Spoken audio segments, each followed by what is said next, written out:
আরে বলো না, আমি যখন ময়নাদি এসেছে তখন আমি অলরেডি পুজোতে বসে পড়েছি। এবং মানে পুজোটা শুরু হয়ে গেছে। তারপরেই পুজোর থেকে যখন একটু বিরতি পেয়েছি, ওই মানে যজ্ঞের আগের যে সময়টা হয় একটু বিরতি পেয়েছি, তখন সব আমার বন্ধু বান্ধব, ফিল্ম ইন্ডাস্ট্রির বন্ধু বান্ধবরা এসেছিল। তারপরে আমার ছাত্রছাত্রীরা এসেছিল, তাদের সাথে একটু কথা বলছিলাম। তাই জন্য ওর সাথে আর আলাদা করে আর একান্তে সময় পাইনি। তোমরা চলে যাওয়ার পরে যা কমপ্লিমেন্ট দেওয়ার দেবো। এখন কি ওটা দেখা যায় না ভালো করে? হ্যাঁ, শাড়িটা বেশ পছন্দ হয়েছে, মানে বেশ ম্যাচিং ম্যাচিং কাছাকাছি কালার হয়েছে আর কি। ভালো লাগছে শাড়িটা। ময়নাদি কি বলবে সমাজ থেকে? ওকে তো যাই পরে ভালো লাগে, সব থেকে মানে ইম্পর্টেন্ট হচ্ছে ওর ফিজিকটা লম্বা, সবটাই তো ফটেই রয়েছে, তো সেই জন্য ভালোই লাগে। ফর্সা মানুষ যেহেতু, এই কালারটাও ভালো লাগছে। তো আমার মানে শুরুতে ঢোকার পরেই দেখে ভালোই লেগেছে, ভালো লাগছে তোমাকে দেখতে। প্যান্ডেল লাগানো থেকে শুরু করে এই ডেকোরেশন, তোমার এই কি বলে এই টুনি বাল্ব লাগানো, তারপরে এই যে আয়োজন করা, এই যে সামগ্রী যেগুলো কেনা, এগুলো সমস্ত রাত্রিবেলা হয়েছে। আমিও ছিলাম রাত্রিবেলা। আমার একটা ইভেন্টস টিম আছে, সেই ইভেন্টস টিম পুরোটা দেখাশুনো করে।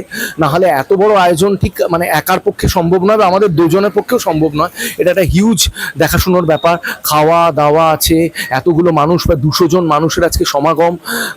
সেই সকাল থেকে এখন অবধি প্রায় 200 জন এসে গেছেন। তো এই সব কিছু মিলিয়ে আর কি, মানে মানে লাস্ট দুদিন ধরে একটু দৌড়দৌড়ি চলছে এবং একটু প্রেশার যাচ্ছে। তুমি উপোস করে আছো? হ্যাঁ হ্যাঁ হ্যাঁ, আমি একদম সকাল থেকে উপোস করে আছি। এবং তোমাদের ইন্টারভিউ শেষ হলে খাবো আর কি।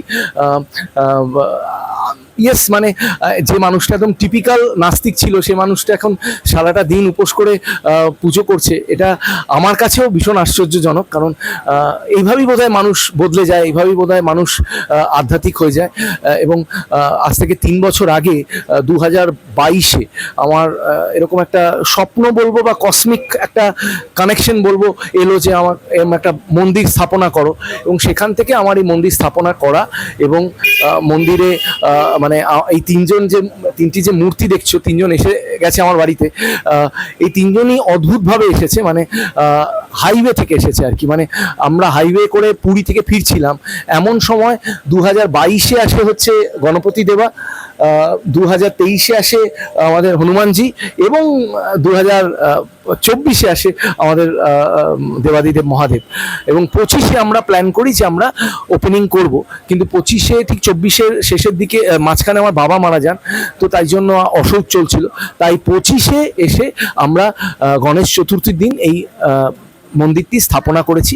তো এই সামনের সেপ্টেম্বরে 1 বছর পূর্ণ হবে। খুব এক্সাইটেড আমরা। একটা মন্দির মানে নিত্য পুজো করে এবং সমস্ত নিয়ম কানুন মেনে 1টা বছর চালানো বেশ কঠিন কাজ। এটা আমার সত্যি কথা বলতে জানা ছিল না কতটা কঠিন কাজ, চালাতে গিয়ে বুঝতে পারছি কতটা কঠিন কাজ।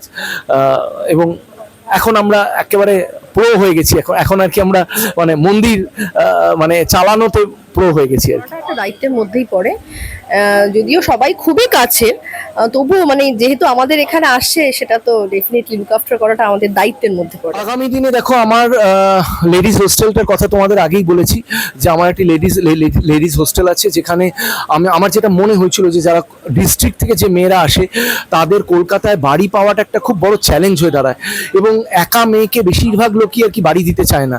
তো সেইখান থেকে দাঁড়িয়ে ওই প্রবলেমটা দেখে আমি কিন্তু লেডিস হোস্টেলটার কথা ভেবেছিলাম। এবং এখন টালিগঞ্জের বুকে নৌকো বাড়ি বলে একটি আমার লেডিস হোস্টেল আছে। সেটা ঠিক মানে ব্যবসা নয়, সেটা কাইন্ড অফ মানে কিছুটা আর কি, যা সমাজ থেকে পেয়েছি আমি এতদিন, সমাজকে ফেরত দেওয়ার একটা প্রক্রিয়া। সিমিলারলি এই মন্দিরটা কোনো ব্যবসা নয়, এটা যা পেয়েছি আমি ভগবানের দয়াতেই এত কিছু পেয়েছি, এত কিছু না চাইতেই এত কিছু পেয়েছি। তো আবার ভগবানের দেওয়াকে ভগবানকেই ফেরত দেওয়া। এবং তারই সাথে সাথে আমি এই যে SBMA মানে সম্রাটস বিউটি অ্যান্ড মেকআপ একাডেমি, মানে আমার মনে হয়েছিল যে প্রচুর ছেলেমেয়েরা ট্যালেন্টেড, কিন্তু প্রবলেম হচ্ছে জানে না কিভাবে এগোবে, কোন পন্থাটা নিলে ভালো রোজগার হতে পারে। তো সেখান থেকে দাঁড়িয়ে আমি তখন মনে হয়েছিল যে আমি যেহেতু প্রায় ধরে নাও 30 বছরের ওপর হয়ে গেল আমি ফ্যাশন, সিনেমা, টেলিভিশন, বিজ্ঞাপনের জগৎ, এরকম বিভিন্ন জায়গার সাথে যুক্ত।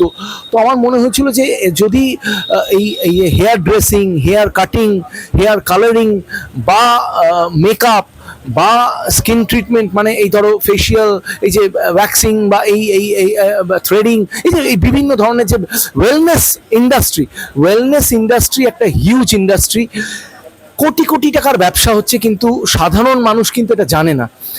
সাধারণ মানুষ যদি মানে তথাকথিত যেগুলো পড়াশুনো করছে, দেখা যাচ্ছে সে তথাকথিত পড়াশুনো করে কিন্তু 12,000 টাকার চাকরি কি 15,000 টাকার চাকরি পাচ্ছে না। কিন্তু আমি সাধারণ মানুষকে এটাই বলতে চাই যে ওয়েলনেস ইন্ডাস্ট্রিতে যদি হাত ঠিকমতো পাকানো যায়, যদি ঠিকমতো ট্রেন্ড থাকো, একটা মেকআপ আর্টিস্ট বা একটা হেয়ার ড্রেসার বা একটা হেয়ার কাটার বা একজন ওয়েলনেস ইন্ডাস্ট্রির মানুষ যে স্কিনের কাজ করছে, ধরো ফেসিয়াল করছে বা ওয়্যাক্সিং করাচ্ছে বা থ্রেডিং করাচ্ছে, যদি সিরিয়াসলি করাতে পারে বা ব্রাইডাল মেকআপ করছে, লাখ টাকা কোথাও যাবে না, 1 লাখ টাকা মাসে কামানো যেতে পারে। তোমরা অনেকেই হয়তো চমকে যাচ্ছ কথাটা শুনে, কিন্তু এটা কিন্তু সত্যি। এই রাস্তাটা মানুষ জানে না, মানুষ তথাকথিত পড়াশোনার দিকে দৌড়তে থাকে। প্যারালাল ইন্ডাস্ট্রি যে আছে, প্যারালাল এডুকেশন যে আছে আমাদের ভারতবর্ষে, এখনো প্যারালাল প্রফেশন বা প্যারালাল পেশাগুলোকে কোনো মানে সামাজিক স্বীকৃতি দেওয়া হয় না। তাই বোঝে না মানুষ যে কত টাকা লুকিয়ে আছে তাতে। তো তাই জন্য বলবো যে যতগুলো আমি প্রজেক্ট নিয়েছি, সেটা SMPI হোক, যেখানে প্রচুর ডিস্ট্রিক্ট থেকে ছেলেমেয়েরা এসে আজ পর্দার সব নায়ক নায়িকা হয়ে উঠেছে, SBM হোক, যেখানে সাধারণ ছেলেমেয়েরা যারা অন্যান্য পড়াশোনা করতে চাইছে না, তারা কোনো ক্রিয়েটিভ কাজের মধ্যে ঢুকতে চাইছে, তাদের জন্য এই মেকআপ অ্যান্ড বিউটি একাডেমিটা রয়েছে। যেসব মেয়েরা ডিস্ট্রিক্ট থেকে আসছে তাদের জন্য, যাদের এখানে বাড়ি বা রুম পেতে বা পিজি পেতে অসুবিধা হচ্ছে, তাদের জন্য আমাদের পিজি বা হোস্টেলটা আছে। এই করে আমাদের সবকটা, আমি যা যা ভেঞ্চার নিয়েছি সবকটাই কিন্তু কাজে দেবে। এবং পরবর্তীকালে আমি স্টুডিও নিয়ে আসছি। এই যে মানুষকে যখনই কোনো রাজবাড়ি বা যখনই কোনো বড় বাড়ির শুটিং করতে যেতে হতো, মানুষকে সেই বারুইপুর যেতে হতো, নয়তো অনেক দূরে যেতে হতো। তার মানে টালিগঞ্জ থেকে প্রায় 2 ঘন্টার রাস্তা ট্রাভেল করে যেতে হতো। তাতে প্রডিউসারেরও ক্ষতি হতো এবং আর্টিস্টদেরও সময়ের অনেকটা অপচয় হতো।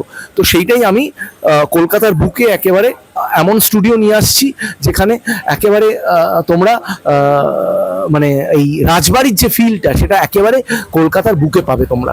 মানে এক ছাদের তলায় প্রায় সবটাই এসে যাচ্ছে। সবটাই এসে না, মানে আমরা টুকটুক করে করছি। দেখো, আমার মনে হয়েছে শুধু অভিনয় করলে হবে না, কনস্ট্রাকটিভ কাজ করতে হবে। ফিল্ম ইন্ডাস্ট্রিটাকে কেন্দ্র করে কনস্ট্রাকটিভ কাজ করতে হবে, যেখানে ফিল্ম ইন্ডাস্ট্রির লোকেদের ডাইরেক্টলি এবং ইনডাইরেক্টলি উপকার হয়। তো সেই জায়গা থেকে আমাদের এই কাজগুলো করা। আগে কি হতো, টালিগঞ্জ মেট্রোর সামনে দাঁড়িয়ে প্রচুর 2 নম্বরই হতো, প্রচুর সিনেমা তৈরি হচ্ছে, প্রচুর কাস্টিং হচ্ছে, সেগুলো সব বন্ধ হয়ে গেছে। SMPI আসার পর থেকে 2 নম্বরীদের রাস্তা একেবারে বন্ধ হয়ে গেছে। তো আজকে মানুষ বুঝে গেছে যে প্রশিক্ষণ নিতে হবে, সঠিকভাবে অডিশন দিতে হবে, কোথায় অডিশন দিতে হবে, কি করে পোর্টফোলিও বানাতে হয়, কি ধরনের পোর্টফোলিও বানাতে হয়, কাদের কাছে গিয়ে কাজ চাইতে হবে, কারা কাজ দিতে পারবে না অথচ লম্বা চওড়া কথা বলছে, মানুষের কাছে সেটা জলের মতো ক্লিয়ার হয়ে গেছে। আর শেষে মানে যারা ধরো SMPI বা SBM আসতে চায় তাদেরকে একটু বলে দাও। SMPI তে বা SBM তে যারা ভর্তি হতে চাও, তাদেরকে বলবো যে আমাদের ওয়েবসাইট আছে, সেখানে চলে যাও। smpi.com ওয়েবসাইট আছে, সেখানে চলে যাও এবং আমাদের খবর পেয়ে যাবে। আমাদের ফোন নাম্বারসগুলো জলজল করছে সেখানে। আমাদের ফেসবুক পেজ আছে, SBM এর ফেসবুক পেজ আছে, SMPI নিজস্ব ফেসবুক পেজ আছে। তোমরা সেখানে যাও, গিয়ে পুরোটা খবর নাও। একটা দিন ইনস্টিটিউটে এসো, কোনোদিনও ফোনে কাউন্সিলিং শুনে ভর্তি হবে না।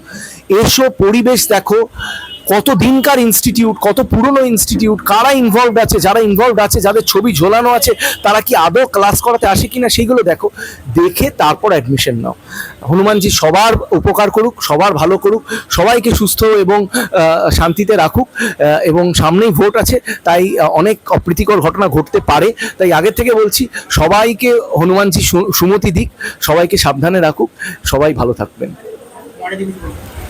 এই আজকে হনুমান জয়ন্তীর দিন, ভালো দিন, শুভ দিন, শুভ কামনা রইল সকলের জন্য। ভালো থাকুন, ভালো রাখুন, আনন্দে থাকুন যতটা সম্ভব, তাহলেই ভালো রাখতে পারবেন এবং নিজে ভালো থাকতে পারবেন। এটাই আমি বলবো। লাইফ খুব আনপ্রেডিক্টেবল, তাই সুস্থ থাকুন সবাই।